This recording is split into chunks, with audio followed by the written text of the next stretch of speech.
एक विशाल शलगम। एक समय की बात है, एक बूढ़े दंपत्ति पुराने कुटीर में रहते थे जिसका नाम था मैनर ऑफ चीफ।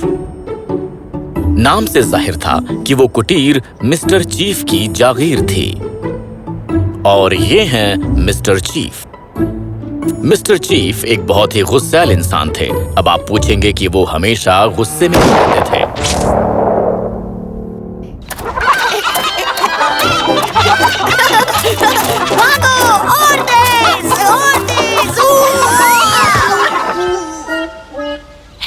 दिखाई नहीं देता? गलती तुम्हारी है। घास पर बैठने के लिए तुमसे कहा किसने था? ओए, दिखाई नहीं दे रहा है क्या? मैं यहाँ आया हूँ ताकि मैं चैन से बैठकर किताब पढ़ सकूँ, समझे? और साफ दिख रहा है कि तुम चैन से बैठकर अपनी किताब नहीं पढ़ पा रहे हो। ठीक से नहीं बोल सकते क्या? हकलाना जरूरी है तुम्हें? तुम लोग जरा शांत रहोगे? मेरा बच्चा सो रहा है। वो तुम्हारा बच्चा नहीं, एक चूहा है। इसका नाम जोई है। अब तुम्हें किस बात की परेशानी है? तुम्हारे चिल्लाने के बावजूद ये चूहा तो मजे से सो रहा है, समझी तुम? सही कहा। तुम्हारी ऊंची आवाज और मिस्टर चीफ का पूरे दिन डांट खेलना, ये तो पक्का है कि जोई कभी सुन ही नहीं पाएगा।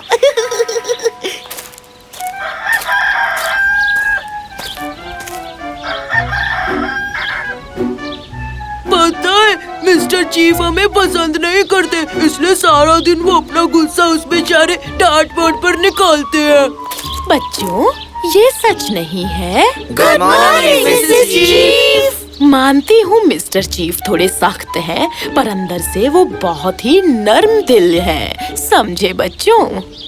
हाँ, समझ गए। बाहर से ऐसे हैं तो इसमें कोई शक नहीं कि अंदर से कितने ज्यादा बदतर होंगे।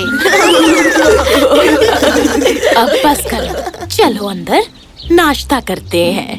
क्या मैं? मुझे माफ करना मिसेस चीफ, मुझे पूछना था, क्या मैं नाश्ते में जोई को साथ ला सकती हूँ? कोई बात नहीं बेटा, मेरी मशीन को तुम्हारी मीठी सी आवाज की आदत अब तक नहीं लगी। हाँ, तुम उसे ला सकती हो। इस परिवार का हर सदस्य अहम है। पिगी मिसेस चीफ को बहुत पसंद करती थी। वो मिस्टर चीफ से काफी हटकर थी। मिस्टर चीफ हमेशा अकेले रहना चाहते थे और उन्हें लगता था कि वो अकेले ही सब कुछ कर सकते हैं।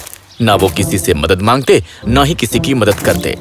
कभी कभी पिगी सोचती थी कि आखिर मिस्टर चीफ बच्चों से इतनी नफरत क्यों करते थे। सच तो ये था कि मिस्टर चीफ बच्चों से नफरत नहीं करते थे, वो बस अकेले रहना पसंद करते थे। देखिए, कैनरी, डकी, पिगी, विस्कर्सन और बेयर, इन सभी को गोद लिया गया था और मिसेस चीफ ने उन्हें अपने घर में रखा था। पर मिस्टर चीफ अकेले रहना पसंद करते थे। जब उनसे पूछा जाता तो वो कहते, रहने दो, हर किसी को मदद की जरूरत नहीं पड़ती, सिर्फ कमजोर लोगों को मदद चाहिए।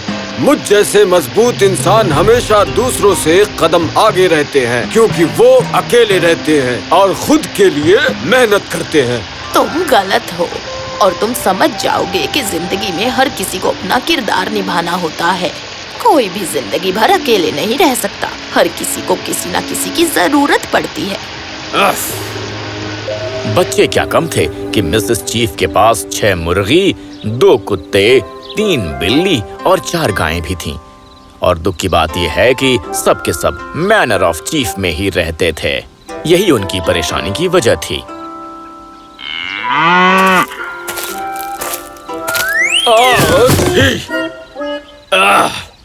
क्या बात है? सर, क्या मैं आपकी मदद कर सकता हूँ? तुम मदद करोगे? बदले में तुम्हें कुछ तो चाहिए होगा। मेरे पास तुम्हें देने के लिए कुछ भी नहीं। बिल्कुल नहीं सर, भला एक बोतल उठाने के लिए मैं आपसे क्यों कुछ मांगूंगा? ये बस एक छोटा सा काम ही तो है। कोई भी फ्री में मदद नहीं करता है बच्चे, तुम जरूर कुछ न कुछ मांगोगे। और जानते हो, मैं किसी के भी एहसान तले नहीं दबा हूँ, क्योंकि मैं तुमसे या किसी से भी मदद नहीं मांगने वाला हूँ, समझे? अब भागो यहाँ से। मैंने कहा ना, पर चले जाओ यहाँ से। खुद को मुझसे ज्यादा होशियार समझता है कल का बच्चा। मिस्टर चीफ को पता नहीं था कि क्या होने वाला है। तो ठीक उस फार्म पर मकई के भेस में था ब्रूनी, जो खेतों का राजा था। ब्रूनी एक परी था जो फसल की देखभाल करने में बूढ़े किसानों की मदद करता था। बाकी परियों से अलग ब्रूनी काफी चुपचाप रहता। वो नहीं चाहता था कि कोई उसे देखे या किसी की उस पर नजर पड़े। एक बूढ़े परी होने के नाते और इस पृथ्वी पर सदियों से रहने की वजह से वो खास करके मिस्टर चीफ के बर्ताव से बहुत नाखुश था।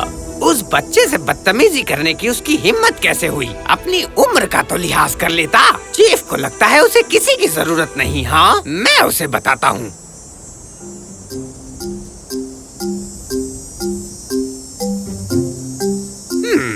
ये जगह बिल्कुल ठीक रहेगी। गीली गीली सिम सिम।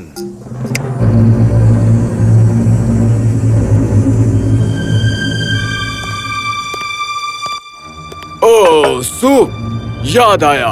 हमें कल ही उन शलगमों को काटना होगा ताकि वो ज्यादा न पक जाएं। ओह बिल्कुल, मैं तो भूल ही गई। क्या करूं? अच्छा है कि तुम्हें हर चीज याद रहती है।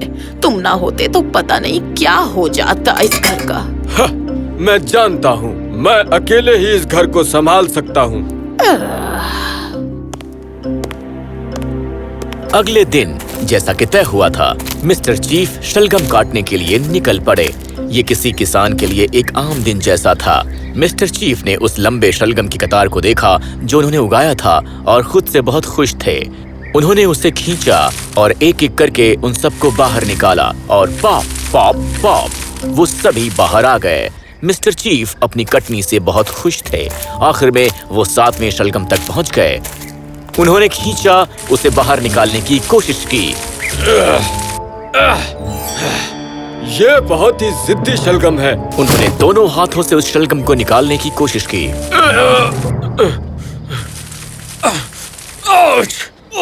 अब बाहर आ जा।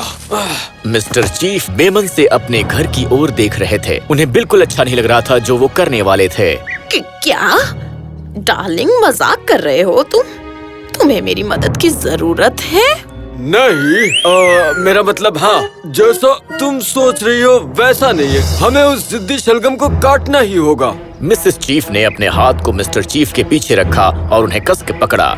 वो दोनों साथ में उस शलगम की कटनी करने वाले थे। तैयार?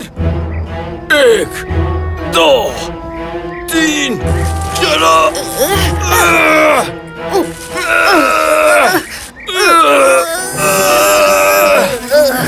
मिस्टर और मिसेस चीफ ने अपनी पूरी ताकत लगाई और दम लगाकर वो शलगम को बाहर निकाल रहे थे। उनकी सांस फूलने लगी और उनके माथे पर पसीना जमने लगा।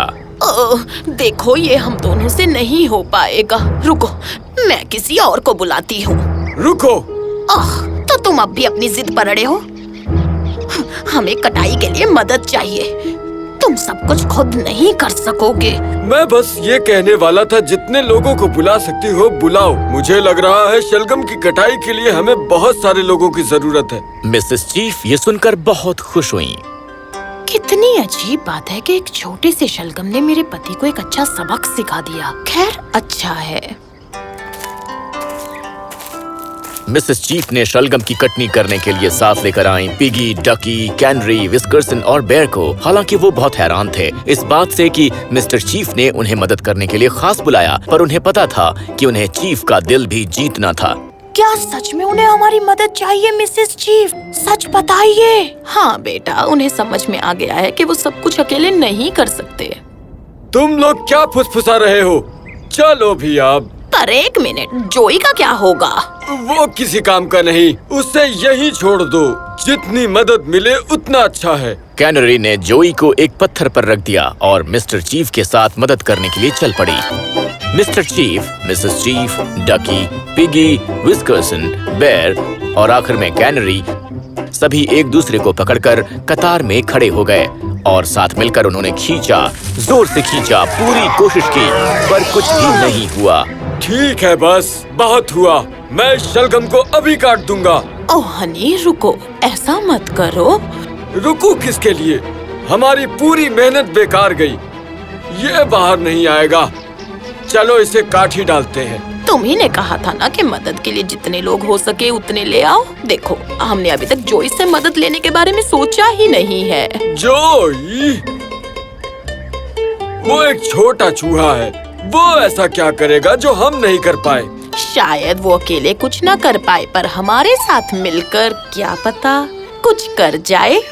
मिसेस चीफ ने जल्दी से जोई के मुंह में चीज का एक टुकड़ा डाला और उसे रस्सी के आगे रख दिया। एक समझदार चूहे की तरह जोई ने रस्सी को अपने दांतों से कसकर पकड़ा और खींचने के लिए तैयार हो गया। चीफ, सभी बच्चे और आखिर में वो चूहा, सबने मिलकर उस शलगम को बाहर निकालने के लिए जोर लगाकर खींचा और आखिरकार वो शलगम जमीन से बाहर आ गया। सभी उस विशाल शलगम को जमीन पर देखकर हैरान रह गए। हमने कर दिखाया।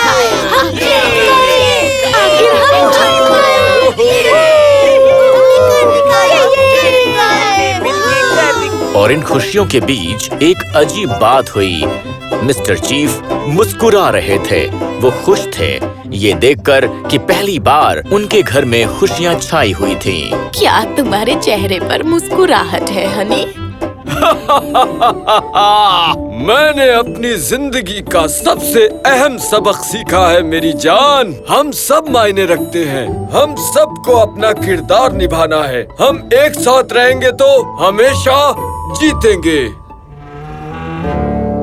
उस रात मैनर ऑफ चीफ में हर किसी ने पेट भर के शलगम का सूप पिया। सभी लोग खुश और संतुष्ट थे।